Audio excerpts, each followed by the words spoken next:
په ډېر ادب او احترام د بېشماره زړونو دړکن خپل پیر و مرشد قبله خواجه حضرت قاری صاحب مبارک دامت برکاتهم العالیه ته په ډېر ادب او احترام خاص کوم چې راشي خپل بیان. الحمد لله رب العالمين والصلاة والسلام على صفوة رسله وخاتم النبيين سيدنا ونبينا وشفيعنا محمد وعلى آله وأصحابه الطيبين الطاهرين وعلى من تبعهم بإحسان إلى يوم الدين. أما بعد فأعوذ بالله من الشيطان الرجيم. بسم الله الرحمن الرحيم. يا أيها الذين آمنوا اتقوا الله وكونوا مع الصادقين. صدق الله العظيم وصدق رسوله النبي الكريم. إن الله وملائكته يصلون على النبي يا أيها الذين آمنوا صلوا عليه وسلموا تسليما. اللهم صل على سيدنا ومولانا محمد وعلى آل سيدنا ومولانا محمد وبارك وسلم وصل عليه. اللهم صل على محمد وعلى آل محمد كما صليت على إبراهيم وعلى آل إبراهيم إنك حميد مجيد. اللهم بارك على محمد وعلى آل محمد كما باركت على إبراهيم وعلى آل إبراهيم إنك حميد مجيد. اللهم صل على سيدنا محمد وآله وعترته بعدد كل معلوم لك. عزت مندو حاضرين اوریدونکو، الله تعالی دې زموږ استاسو د ناسته دې ځای ته د حاضري د خپل رضا ذریعه وګرځي. الله تعالی دې زموږ خپل رضا نصیب کړي. د خپل حبیب صلی الله علیه وسلم محبت او اتباع مو دې الله تعالی نصیب کړي. د خپل دوستانو محبت او د هغې په نقش قدم باندې تلل دې الله تعالی زموږ نصیب کړي. رونو د الله تعالی د دوستانو د هغې د خانقاهونو د هغې د مدارسو د مساجدو هغې طرف ته د حاضرۍ په وخت کې د تصوف کتابونو کې دا لیکلي دي چې د یو شیخ طریقت د یو مرشد کامل دربار ته چې یو سالک را روانیږي نو دله پکار دا دی چې دی په کور کې 2 رکعاته نفل وکړي او بیا د دعا وکړي چې الله تعالی زما د تلل او راتلل د خپل رضا دپاره وګرځوي او په لاره باندې چې دی راځي چې د توجه الله تعالی طرف ته وي. ځکه د یو روحاني شفاخانې طرف ته روان دی او د درس او د علاج په نیت باندې پکار دی چې دی لاړ شي. د هر څه نه مخکې به د الله تعالی په دربار کې سوال وکړي چې خدای زما د حاضري دغه دربار ته او دغه خانقاه ته د خپل رضا دپاره وګرځئ او چې زه د یو مریض په شکل کې روان یم چې واپس راځم چې الله تعالی زما روحاني شفا نصیب کړي. ځکه دا دربارونه د مشایخو دا شفاخانی دي، دا روحانی اسپتالونه په دل کې د روح علاج کیږي. نو پکار دا دی چې د خانقاه حاضري هغې دپاره د الله نه مخکې نه سوال وشي چې پروردګاره دا تګ او راتګ مې د خپل رضا ذریعه وګرځې. د خانقاه اهمیت تاسو ته معلومه ده چې د دینی مدرسو کې ښودنه کیږي د دین د تعلیماتو، د قرآن شریف ترجمه او تفسیر پکې ښودلی شي، احادیث د نبی کریم صلی الله علیه وسلم مبارک پکې ښودلی شي، فقه پکې ښودلی شي، د دین تعلیمات د هغې درس پکې ورکول کیږي. او مشایخ د طریقت هغې د درس او د تدریس سره د تزکیې په هغه اهم منصب باندې فائزي. هغې د هغه علمي سلسلې سره د روحاني سلسلې هغه فیوزات او برکات د هغې د حاصلولو دپاره هم شپه او ورځ په کوشش کې وي. ځکه د نبی کریم صلی الله علیه وسلم منصب د رسالت هغه چې الله تعالی بیان کړی دی، یتلو علیهم آیاته ویزکیهم ویعلمهم الکتاب والحکمه. منصب د رسالت د نبی کریم صلی الله علیه وسلم د غیبه فرایضو کې یو فریضه تلاوت آیات ته چې د قران شریف آیاتونه خلکو باندې تلاوت کوي. یو پکې تزکیه نفس د چې د خلکو د باطن صفای راش، اوصاف ذمیمه د خلکو نه لري شي او اوصاف حمیده پکې راش، خو اخلاق پکې راش او تعلیم او تورکی د کتاب او د حکمت. نو د مشایخ دربارونه مدرسه د دین وی او خانقاه وی د طریقت. خوشا مسجدو مدرسه خانقاه که دروی بود قیل و قال محمد صلی الله علیه وسلم. سخیغ مدرسه غ جماعت او اغ خانقاه جعلت که قال رسول الله صلی الله علیه وسلم ویل کیږي. د لا اله الا الله ضربونه لګول کیږي، الله الله ویل کیږي. نو الله تعالی دې د دینی مدارس او د خانقاهونو د مساجد او غفیوزات او برکات زمونږ نصیب کړي. الله تعالی فرمای یا ایها الذین آمنوا اتقوا الله وکونوا مع الصادقین. ای هغه خلکو چې ایمان راوړل دي تاسو یره کوئ د الله تعالی نه او شی تاسو د صادقین سره. حکم الله کړی دی د تقوا. ای مؤمنانو متقیان شئ، تاسو ایمان مو راوړل دي مسلمانان یې، اوس پکار دا چې تقوا اختیار کړئ، د الله نه یره وکړئ، د الله د یری د وجنه د گناهونو نه ځان بچ کړئ. ورپسې فرمای وکونو مع الصادقین، او شی تاسو د صادقین سره د رښتینی خلکو مرګتیا اختیار کړئ. نو دلته کې حکم د تقوا الله تعالی فرمایلی دی چې تاسو تقوا اختیار کړئ، د الله نه ویریږئ. نو کدا سره راغلی وي چې وکونو مع المتقین، ځکه حکم خو د تقوا شوی دی. ای خلکو مؤمنانو د الله نه ویریږئ، تاسو اتقوا الله، الله نه یره کوئ. نو کدا سره راغلی وي چې وکونو مع المتقین، د تقوا حکم الله کوي او د دې لپاره تاسو متقیانو سره ملګری شئ. لیکن دا څه فرمایل چې د صادقینو سره ملګری شئ. معلومه دا شو چې دا صدق شته دغه تقوا ته ویل کیږي، او تقوا چې د هغه صدق دی چې همیشه د پاره د الله نه یو سړی یره کوي. دا څه نه ده چې صرف د تقوا غ شکل بسړی اختیاري، نه د صادقین سره ملګری شي چې د تقوا په دې صفت کې کوم خلق رښتونی خلق دي. څوک به د خلقو د پاره د تقوا شکل اختیاري، څوک به د خلقو د متاثر کولو د پاره ځان هغه لباس کې خلقو ته وړاندې کوي. نو دا بیا تقوا نه ده. د صادقین سره تاسو ملګری شي د تقوا په دې صفت کې چې کوم رښتونی خلق دي چې په صحیح معنو کې پکې تقوا ده، دا غي سره تاسو وای ملګری شي. دینه دا معلومه شي چې صادقین به د همیشه د پاروي په دنیا کې. کله چا دا خیالي چې یاره مونږ د صادقینو او د متقینو او د اولیاء حالات خو په کتابونو کې کتلې دي، خو په دې زمانه کې راته دا چې څوک ملاو نشو چې په هغه صفاتو باندې متصفي، نو مونږ اخر مرګتیا د چا سره وکړو. نو الله جل شانه دا سه حکم مؤمنانو ته نه دی فرمایلی چې هغه د هغې د وس نه باري، او دا سه حکم نه دی کړی چې هغه داسې په هغې باندې عمل نه کیږي او په هغې باندې عمل ناممکني. چې الله د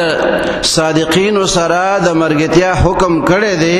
د دې مطلب دا دی چې په قرآن شریف کې دا حکم د همیشه د پاره دی، دا حکم هم نه منسوخ کیږي. نو الله تعالی په دنیا کې د صادقین انتظام هم فرمایلی دی. داسې یو لمحه نشي راتلی چې په تمامه دنیا کې د چرته صادقین نی، ځکه که صادقین موجود نشي نو د الله په دې حکم به عمل بیا څنګه راځي. او الله جل شانه فرمایي چې وکونو مع الصادقین، او تاسو شهید صادقین سره. دا غي مونږ یو آسان غونتی مثال ورکو چې یو پلاری او خپل زوی ته وایي چې بچیا ستا د ښه صحت لپاره پکار دي چې روزانه یو پاو پیس کینو خبي نو چې په هغه کور کې د پیو تنظیم وینو الف پلار زوی ته ویلی شي چې پیس کا اوس که په یو کور کې پی د سره ملاویږي نه یا د چیو د پاره په تکلیف باندې پی ملاویږي نو هغه بچی ته پلار څنګه ویلی شي چې بچی پیس کا خو چې د پی ورته وي د دې مطلب دا دی چې د کور کې د پیو تنظیم شته نو ځکه وته حکم کوي چې بچی ستا صحت لپاره پی پکار دي الله تعالی د کائنات معلوم دی هغه د خالق دی او مالک دی نو الله جل شانه ته د خپل حکم معلوم دی چې زه متقیان جوړوم د خلقونه او مؤمنانو ته هم تقوا اختیار کړي او ته فرمایي چې وکونو مع الصادقین د دې مطلب واضح ده چې په دنیا کې به صادقین وي نو الا دا غي سره مرګتیا چې دنو دا ممکن ده دا شیطان کله کله انسان په مختلفو طریقو باندې د خپل لارې نه بیلارې کوي نو دا ورته وایي چې را بایزید بستامی سے په دې زمانه کې کم ځای دی او جنید بغدادي رحمت الله علیه په دې زمانه کې کم ځای کې دی او حضرت مجدد الفسانی سے کم ځای دی چې زه د هغه په لاس باندې بیعت وکم په دې طریقې دا غا طریقت نه او د تصوف نه په بل طرف باندې اړای او چې سالک په صحیح معنو کې سالکی نو هغه د شیطان په دې جال کې او په دې دام کې نه راګیریږي ځکه چې شیطان ورته دې دور کې مجدد الفسانی سے نشته چې ته بیعت وکې نو سالک ورته وایي چې زه خو خواجه معصوم سے نه ما چې زه د مجدد سے په لاس باندې بیعت وکم دی ورته وایي چې زه خو د بایزید بستامی سے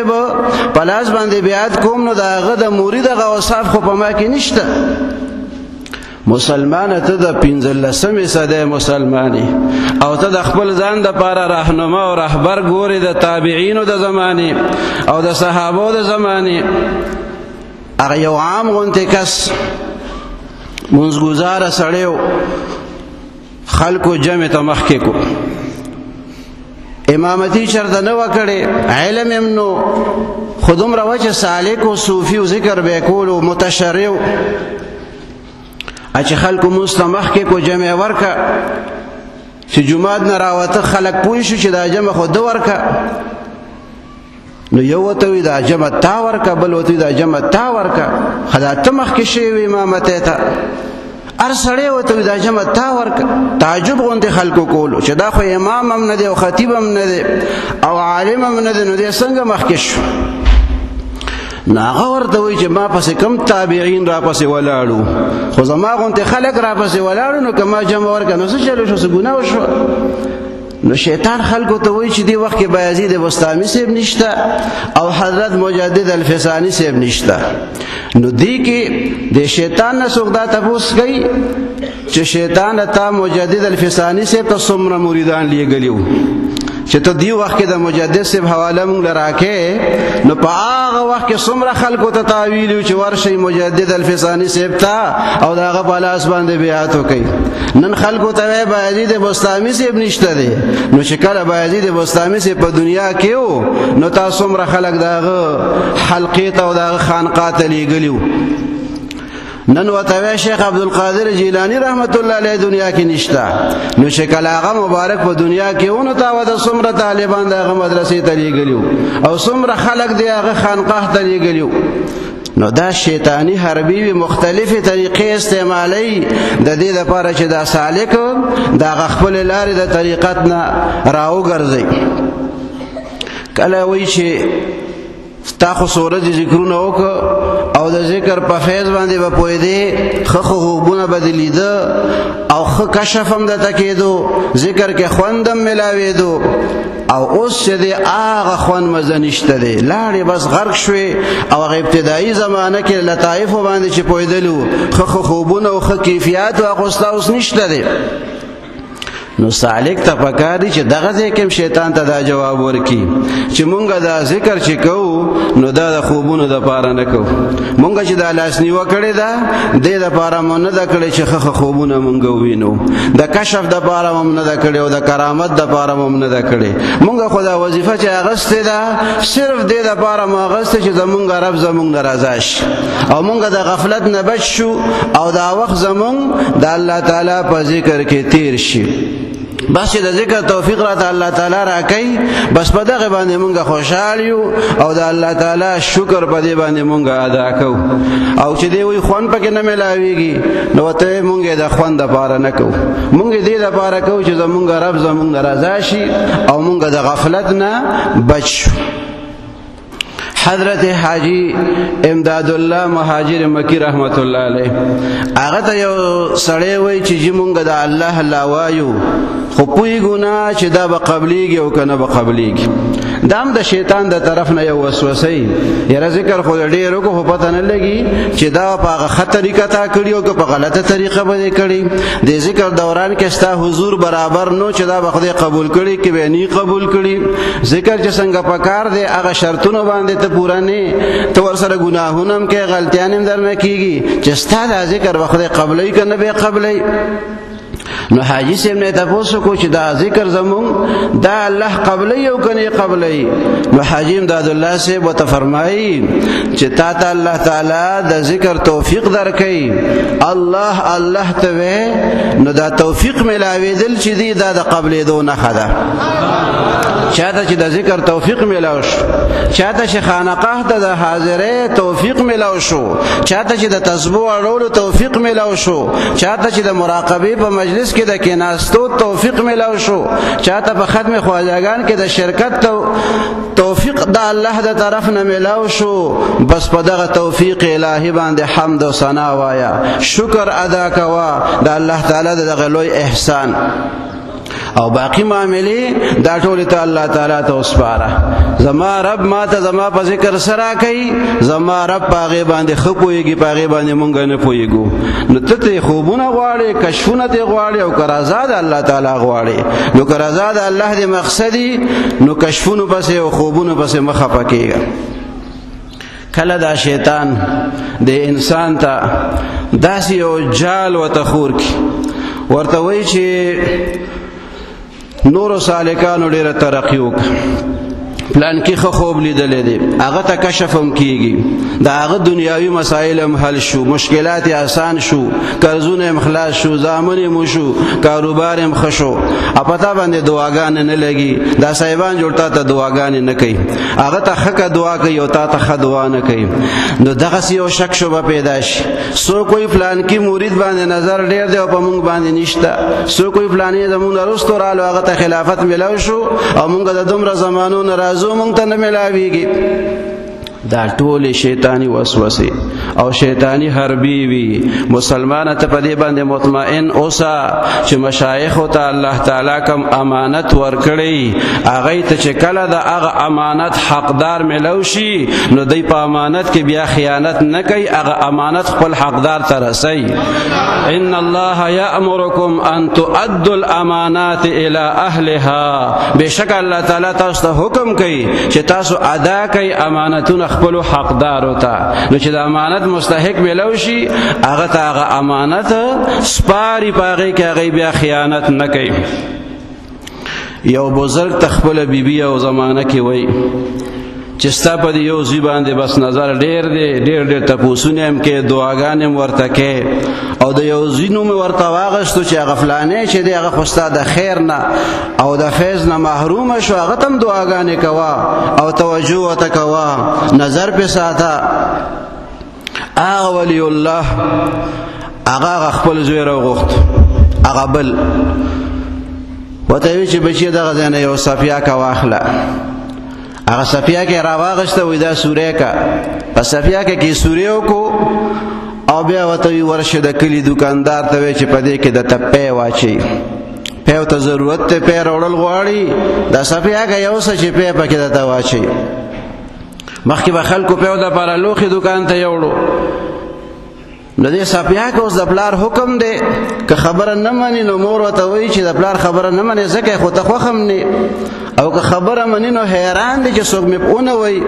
سپیاک لاس کېده او دوکاندار ته ویم دی که راته پی واچو یو دکاندار هم ورته وایي ته لیونی شوې بل هم ورته وایي ته پاګلې بل هم ورته وایي چې دومره د عقل کار نه کوي سپیاکه پی څومره پاک شی دی هغې دپاره پاک لوښې پکار دی او څوک ورته وایي سپیاکه دې م راوړې ده او بیا سورې هم ده نو که لوښې پاکه وي خو چې سورې وي نو په هغې کې یو شی نه ځایږي ټولو دکاندارانو باندې وګرځېدو واپس رالو هېچا ورته پکې پی وانه چو زوی ته وایي چې بچې پی دې راوړه وایي نه هېچا راته رانک او خلکو لاسه ښه ورټلم او بد ردم را باندې ووې ته لیونې او پاګلې چې پی ورپسې سپیاکه ګرځې او سورې سپیاکه په دې کې ورته هغه پلار دا پیغام ورکو چې د خیر او د فیض د حاصلولو دپاره دا زړه خپل چې دی نو دا متوجه کول پکار دي دا زړه لوښی دی او دې لوښي کې چې خیر راځي نو د هغې دپاره دا لوښي هغه طرف ته متوجه کول پکار دي اوس که دلته په شیبو باندې باران وریږي او چا ورته دا لوښي بلکل نسکور ایښی دی یو جام دی او نسکور دی نو په هغې کې د باران اوبه نشي راتلی په هغې کې د باران د اوبو د راتلو طریقه دا ده چې دا به ورته داسې په طلب کې کېږي طلبګار به ساس کې د باران به هغې ته راشي نو د سالک د پاره لومبنی کار دی چې دی به خپل زړه خیر طرف ته او فیض طرف ته متوجه ساتي دا لوښی د زړه چې دی دا به نسکوری نه د دې هغه رخ به بل طرف نه کوي کوم طرف نه چې فیض راځي هغه طرف ته به متوجه کوي او که دی وایي هلته م اوبه شته او هغه دی م شته او هغه دی م شته د ټولو نه دی بیا محرومه کېږي په کار دا دی چې د د کوم ځای نه فیض راځي هغې طرف ته یې دا خپل لوښی د زړه دا دی ورته متوجه ساتي د سالک د پاره چې الله حکم کوي د ایمان خاوندانو تقوا اختیار کوي او بل دی الله فرمای ان اولیاؤه الا المتقون دا الله دوستان څوک دي متقیان دوستان دي څوک چې د ګناه نه ځان ساتي د الله نه یره کوي هغه د الله دوستان دي نو دغه آیت کې فرمایلی چې مؤمنانو د الله نه یره کوي تقوا اختیار کوي ورپسې آیت ان اولیاءه الا المتقون کې فرمایي چې متقیان د خدای دوستان دي نو چې د تقوا حکم یې کړی دی او بیا د دوستانو حالت بیان کړی چې دوستان مې هغه دي چې متقیان دي نو د دې مطلب دا شو چې د الله د طرف نه مؤمن ته دا پیغام ملاویږي مؤمنه ما سره دوستی وکړه الله د طرف نه مؤمن ته ویل شي مؤمنه ما سره دوستی وکړه او ما سره د دوستۍ طریقه دا ده چې تقوا اختیار کا ان اولیاؤه الا المتقون دوستان د الله څوک دي متقیان دي چې د ګناه نه ځان ساتي د شریعت مقدسه د مخالفت نه چې ځان ساتي هغې ته متقیان ویل کېږي اوس که الله تعالی فرمایلی وي چې مؤمنانو په فتوا کې سند حاصل کړي مؤمنانو تاسو ټول مفتیان شئ اے د ایمان خاوندانو مدرسو نه سندونه واخلئ اے د ایمان خاوندانو ډیګریانې واخلئ د یونیورسټو نه مؤمنانو تاسو دومره رکعتونه چې لیو باسئ دومره رکعتونه وکئ دومره حجونه وکئ زما دوستۍ کې به تاسو راځئ بیا به هغه کارونه هر چا نشو کولی لیکن تقوا حکم کړی دی نو دا غریب سړی هم کولی شي او مالدار هم کولی شي او په دې باندې خرچه هم نه راځي چې د ګناه نه یو سړی ځان بچ کوي که یو سړی دا سوچ کوي چې د تقوا دا صفت چې الله مونږ ته حکم کړی دی تاسو متقیان شئ مونږه کوشش کوو چې متقیان شو خو یو څو ورځې شیخي وکړو بیا رانه څه پاتې شي یو څو ورځې پرهیز وکړو د ګناه نه او بل ورځ بیا د هغه ګناه مونږ ارتکاب وکړو نو دا ځای کې بیا سالک مایوسه شي چې زه خو حکم منم د الله چې تقوا اختیار کوي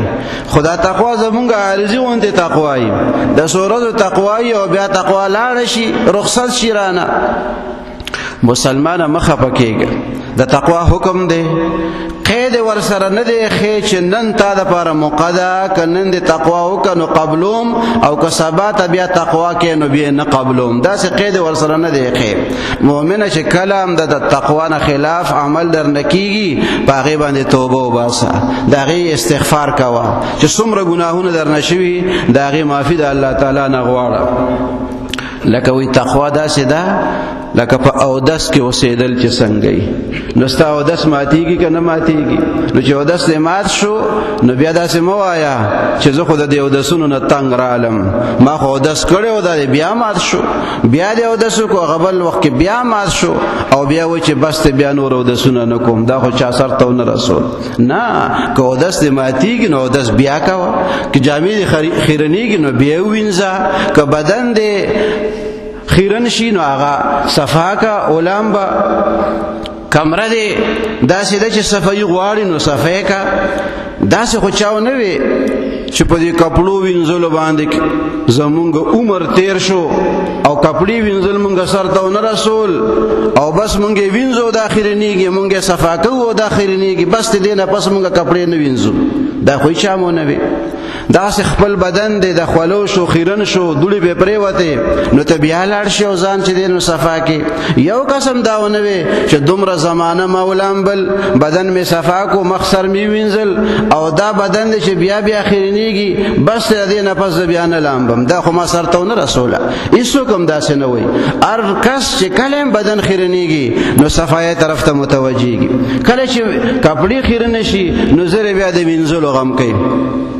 د کمرې د صفایي فکر کوي د کور د صفایي فکر کوي نو مسلمان پریشانه کېږه ما ته د تقوا هغه صفت په ځان کې راوله او که کله داسې لږ غونتې غفلت د نه راتلو کمزوري راتله د جمع مونځ پاتې کېدو تلاوت پاتې کېدو نو زر بیا د هغه کمي د پوره کولو کوشش وکړه ان الحسنات یذهبن السیئات هغه ناکار عملونه د هغې دفع به څه سره راځي خو عملونو سره به راځي نیکی دې زیاتې شي نو د بدۍ هغه وزن هغه به کم شي او د نیکو هغه تله به په هغې باندې درنه شي نو تقوا چې ده دا څه ناممکن شی نه دی الله تعالی موږ ته د ناممکناتو حکم نه دی راکړی هغه حکم یې کړی دی چې کوم زمونږ په وس کې دی او د خانقاهونو پیغام چې نو هغه سي هغه د اخلاصي او د للهیتي چې تاسو هر یو کار چې کوئ نو خالص د الله تعالی د رضا دپاره کوئ نو که خیر په هغې کې به بیا اثر هم وي او په هغې کې به برکت هم وي ته چې د الله د رضا دپاره ذکر کې نو هغه ذکر به خپل اثر چې د خامخا کوي اثر لومبۍ خبره خدا چې الله قبول کړي نو دا د ټول نه لویه فایده ده کتا ته اثر ښکارا شو که ښکارا نشو خو چې ذکر دی وکړو الله تعالی هغه ذکر ستا قبول کو د غفلت نه ته بچ شوې د ټولو نه غټه فایده تا ته حاصله شوه توجه د برابر وا ډیره خبره ده که توجه د ذکر ته نه وا بیا هم ذکر کوا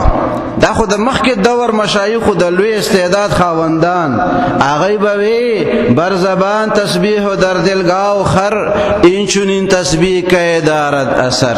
چې په ژبه باندې دی ذکر وي او په زړه کې دی د کاروبار فکري نو وایي داسې ذکر چې دی او داسې تسبیحات دا به څنګه اثر کوي چې زړه دی متوجه نه دی او په ژبه باندې الله الله وي دا به څنګه اثر کوي نو دا د مخکې دور د مشایخو خبره ده د هغې استعداد اوچتو هغه د لوی مرتبې خاوندانو هغې د خپل دغه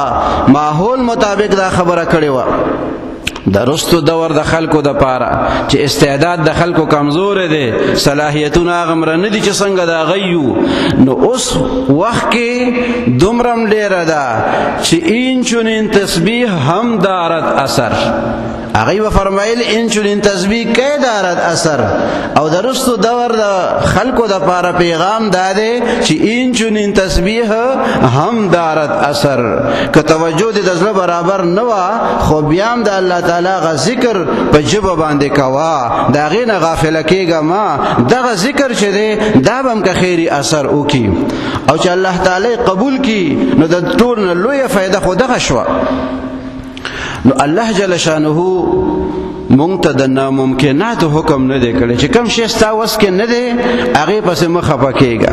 که ته وایې ما خوب نه لیدلی، الله تعالی د خوب تپوس چانه نه کوي چې تا ولې ښه خوب نه لیدلی او دې پلانکي ته مې جنت الفردوس په دې وجه ورکو چې د به ډېر ښه خوبونه لیدل، نو خوب پسې مه خفه کېږه. که داسې نور څه اشارات درته صوفیان وایي چې ما خو دا ولیده ما دا ولیده، ته ورته وایې زما د رب خوښه ده چې ما ته څه راکوي، زه په هغې باندې خوشحال یم. یو سړي ته وایي چې داسې پیغام میلو شو چې ده به وي الله الله به وي،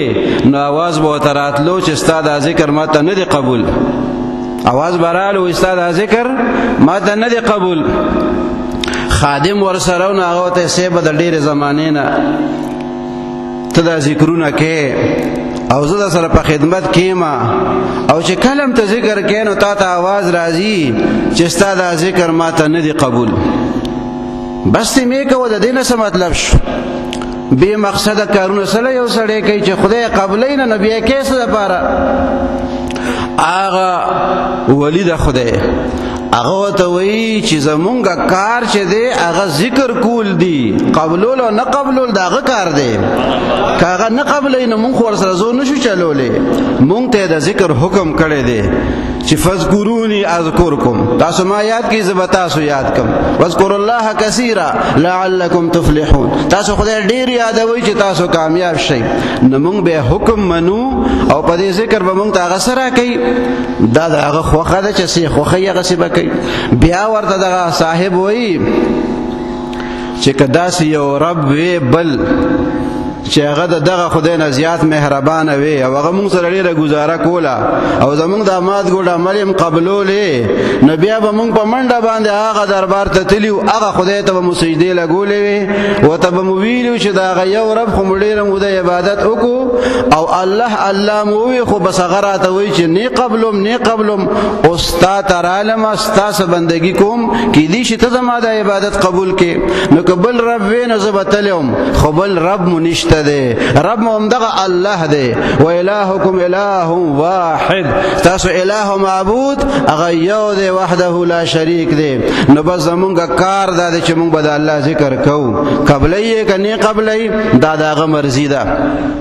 په دغه ټکي باندې ته الله تعالی خوشحاله شو.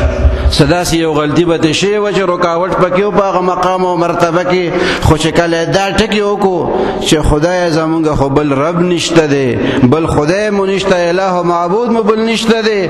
ته زمونږ رب یې، که ته قبله او که نه قبله، خو مونږ به ستا بندګي کوو او ستا ذکر به کوو. نو بس دغه ځای کې دا هغه صاحب هغه رکاوټونه چې نو هغه پورته شو، الله تعالی ورته اوچت مقامات ورک. کله کله د مقاماتو د اوچتېدو دپاره یو وړه غوندې بانه جوړه شي. یو خانقاه کې یو سالک اوسېدو، ډېره موده یې تېره کړه، کیدای شي د هغه هم دا خیال و چې زه به ښه خوبونه وینم، خلافت به میلاویږي، او چې کلونه تېر شو خلافت هم نه میلاوېدو، خوبونه مو نه لیده. د هغه چې کوم معیار و هغه باندې کیدای شي هغه ماحول د نه لیدلی، بس د هغه خانقاه نه رخصت شو. دومره کاله مو دلته تېر کړه، خدمتونه مو وکړو او هېڅ په پته باندې پوه نه شو، د هغه ځای نه رخصت شو. نو د خانقاهونو مخالفین خو وي، نو په لږه فاصله کې یو دیره داسې وه چې هغه خلکو هغه ځای ته دې وردن نه شو چې دا خو د دې صاحب اصل مخالفو د پخوانه. زه دې ته خبر ورکوم چې زه لاړم، بس د دې ځای نه رخصت شو، مال ته څه ونه لیده، بس دغه ځای مې پرېښود. هغې ته ډېره مزه ورکړه. مخالف خو د مخالفت دپاره به نه ګوري، یاره دا حواله به مونږ بیا خلکو ته پیش کوو چې یو سړي ورسره زمانه تېره کړې وه او بیا ترې رالو او وی چې هېڅ فایده باندې پوه نه شم. دې سالک سره چې دوی خبرې کولې، نو بې بنیاد الزامونه یې لګول را شروع کړو. هغه خلکو، هغه مالدارو خلکو د کلي چې یاره دا خو تاسو ورسره دیروئ ده کې خو دا کار و دا و دا و پکې. نو دا یو سالک چې دا په لږه خبره باندې مرور شوی، ده ورته وی نه زما صاحبانو کې خدا غلطیانې نشته راته چې څه وی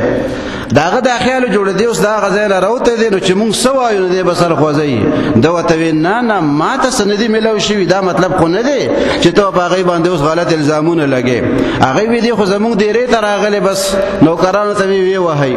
ښه والې خوړلي دي دا سړي چې ښه والې خوړلي دي د هغې نه پس د ده فکر پیدا شوی دی چې یاره ما ته څه پکار و چې زه دې ځای ته راتلم زما در خو هغه در و چې د کوم ځای نه ما ځان ورکړی دی واپس بیا رالو خپلې خانقاه ته چې راورسېدو هغه یو توجه سره د هغه رکاوټونه الله تعالی پورته کړ وایي د ده دپاره دغه ځای رکاوټ و چې دی په خپلو مشایخو غیرت کوي او که نه کوي نو چې کله داسې یو مقر راغله چې د غیرت وکړو بس هغه ځای کې د دغه رکاوټ پورته شو او اوچتو مقاماتو ته الله تعالی ورسولو نو سالکین چې د هغې ځان له یو دنیا ده یو مرشد صاحب سره یو سالک دیرو نو دې کې امتحانونه هم راځي تاسو ته شیخ صاحب هم ووی چې پکې پیښیږي د پلکونو ګزارونه نو کله کله ګزار راشي نو سړی بیا مایوسه شي کله چاته څوک ووایي چې دلته نه ځه او کله یو سړی خپله وایي دلته نه بس ته ځم ما ته څه میلاو نه شو یو سالک هغه ته خپل شیخ وی بس ته ځه چې کوم ځای ته د زړه غواړي هلته لاړ شه او د دې ځای نه رخصت شه هغه صوفي ځان غلی کو چې ګنې دا ما ته نه وایي بل چاته وایي بیا ورته وی چې ته راشه دا خبره تاله کوم چې دلته نه ځه هغه وی چې یاره صاحب وی چې ځه نو د جومات نه ووتو نو چې خانقاه ته کومه لاره راغلې وه هغه ځای کې دری واچوله او کېناستو تسبیح راویستې او لا اله الا الله ذکر هم په هغه طریقې را شروع کړو چې کوم ورته صاحب ښودلې وه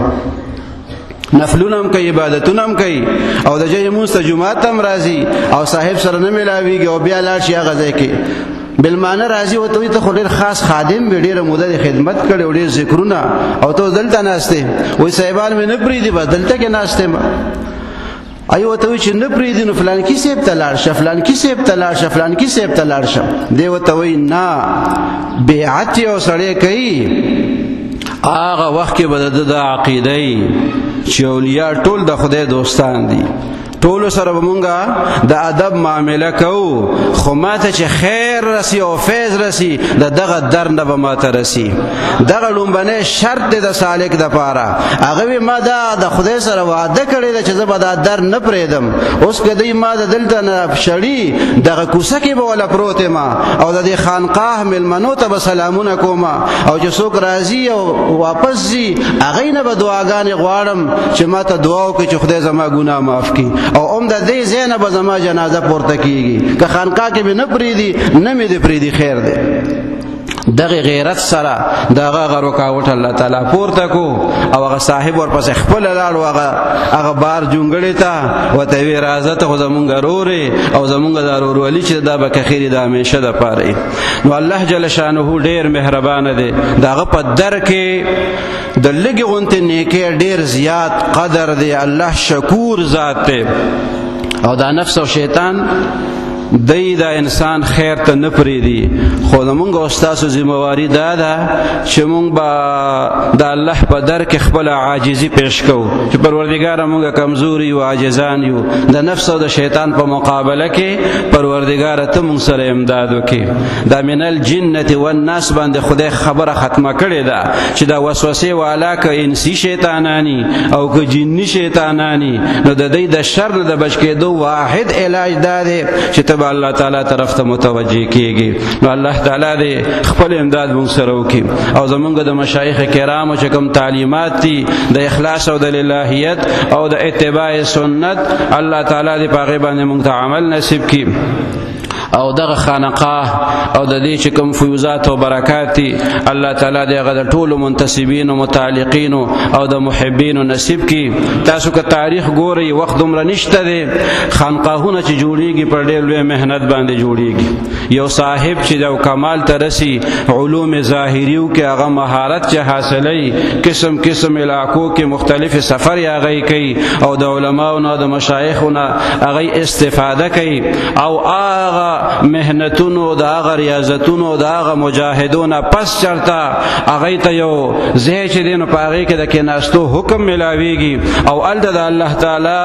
او د هغه د رسول صلی الله علیه وسلم د تعلیماتو د خدمت لپاره هغې بیا هغه ځای کې استوګنه اختیاروي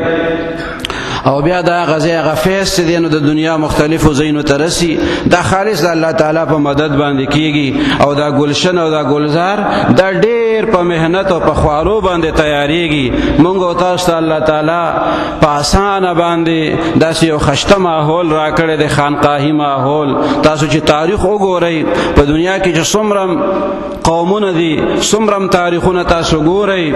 د مشایخ او د طریقت چې کوم تاریخ دی چې د اسلام او د دین حق چې دی صوفیای کرامو کوم خدمت کړی دی هیڅ څوک د هغې مثال نشي پیش کولی او اوس هم چې د دین خدمت کیږي نو هم په هغه طریقه باندې به کیږي چې کومه طریقه د نبی کریم صلی الله علیه وسلم ده او د هغې د صحابو ده او د اولیاء کرامو ده الله تعالی دې د اولیاء کرامو په نقش قدم باندې تل زمونږ نصیب کړي زمونږ دا وطنونه دا د کفر وطنونو خدا د معین الدین چشتی رحمت الله علیه برکات دي چې په دې وطن کې اسلامی جنډه چې د نو هغه د برکته پورته شوې ده نو الله تعالی دې د هغې درجات بلند کړي او د هغې هغه فیض او هغه نسبت الله تعالی زمونږ نصیب کړي او دې خانقاه شریف ته د الله په فضل دغه امتیاز حاصل دی چې د دواړو جهانو د سردار مبارک د هغې هغه فیوزات هغه که چشتیه نهر دی او که قادریه نهر دی سهروردیه دی او که نقشبندیه دی هغه مبارک څلور واړه نهرونه د مدینې منورې د هغه سمندر نه الله تعالی په پیر سبا کې راجمع کړي دي سلور واړه نهرونه نقشبندیه چشتیه قادریه سروردیه نو چې د سلورو نهرونو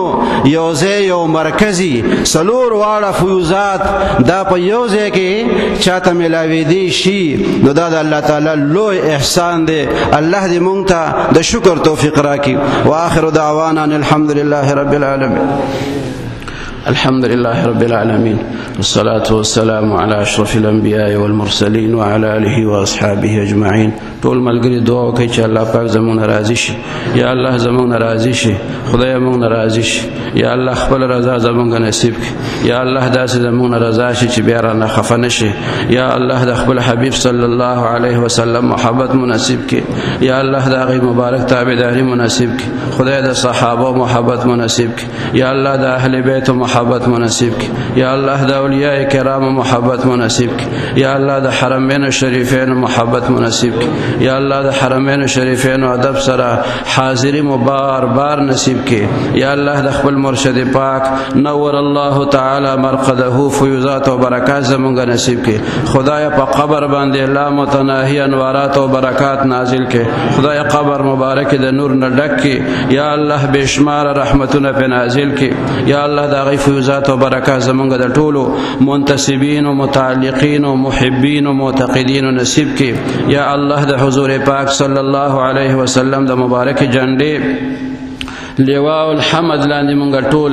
د خپلو مشرانو کشرانو عزیزانو دوستانو محبانو سره راجمع کړي یا الله د حضور پاک صلی الله علیه وسلم په مبارک لاسو اوبه د حوض کوثر زمونږ نصیب کړي یا الله د حضور پاک صلی الله علیه وسلم مبارک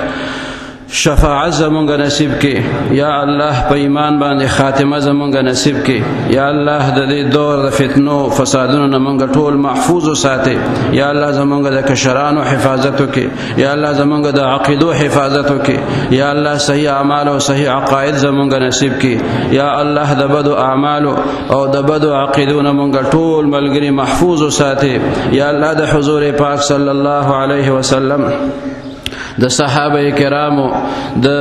ازواج مطهراتو د اولیاء کرامو د اهل بیت عظامو د دین د خادمانو محبت زمونږ نصیب کړي یا الله چې څوک ستا خوښ دي د هغې سره محبت زمونږ نصیب کړي یا الله چې ستا نه کوم خلک لرې دي د هغې نه مونږ لرې وساتي یا الله چې تا ته څوک نږدې دی هغې ته مونږ نږدې کړي یا الله مونږ ته د دعا طریقه هم نه راځي خدایه ستا چې څومره خیرونه نبی کریم صلی الله علیه وسلم تاسو نه غوښتي دي دي پروردگار پاغه ټولو کې زمونږه حصہ وکي یا الله صحابه چې د نکم خیرونه غوښتي دي اولیاء کرامو چې د نسمره خیرونه غوښتي دي پاغه ټولو کې زمونږه حصہ وکي یا الله زمونږه مرشد پاک نور الله تعالی مرقده چې سمره دعاګانې کړې دي زمونږه یقین دي چې ټول الله تعالی قبول کړي دي یا الله دا غي په دعاګانو کې زمونږه حصہ وکي یا الله دا غي په دعاګانو کې زمونږه حصہ وکي یا الله دا غي خانقاهونه سمرم چې په دنیا کې دي دا غي د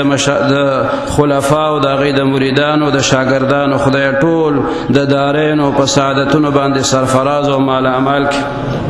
یا الله د حاضرینو حاجتونه ته معلوم دي پورا کول باندې پروردگار ته قادر یا الله د ټولو شرعي حاجتونه پورا کړي یا الله مشکلات د ټولو آسان کړي یا الله پریشانه د ټولو دفع کړي او اخلاص او للهیت د ټولو خدای نصیب کړي د نفس او د شیطان د فریبونو نه پروردگار زموږه حفاظت وکړي په دې ملک خدای امن و امان راولي یا الله د نبی کریم صلی الله علیه وسلم خشته نظام پکې راولي د کافرانو تمام سازشونه پروردگار ناکامه کړي یا الله د حضور پاک صلی الله علیه وسلم د خشته شریعت قانون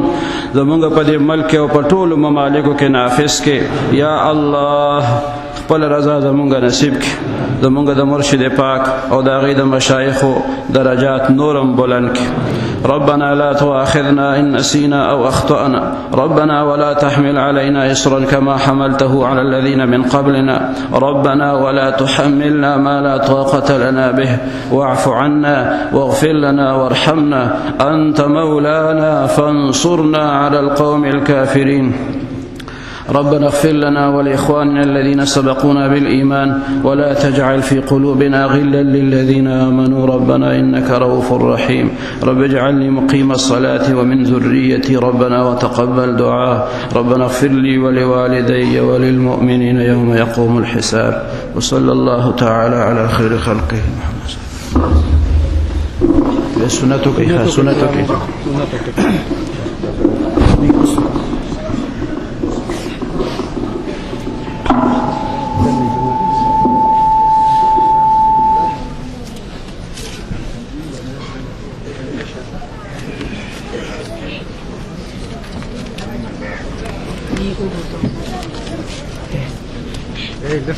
درشي وړو درشي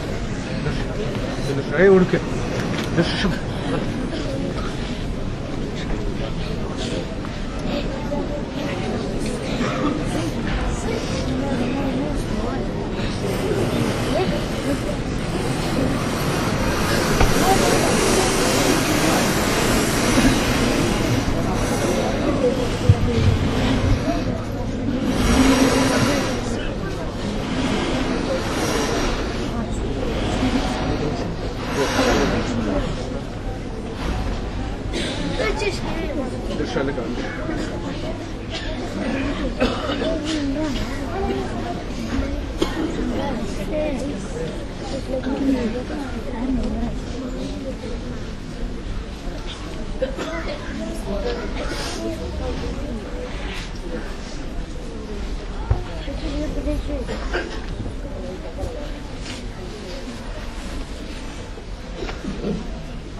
Ha ha ha.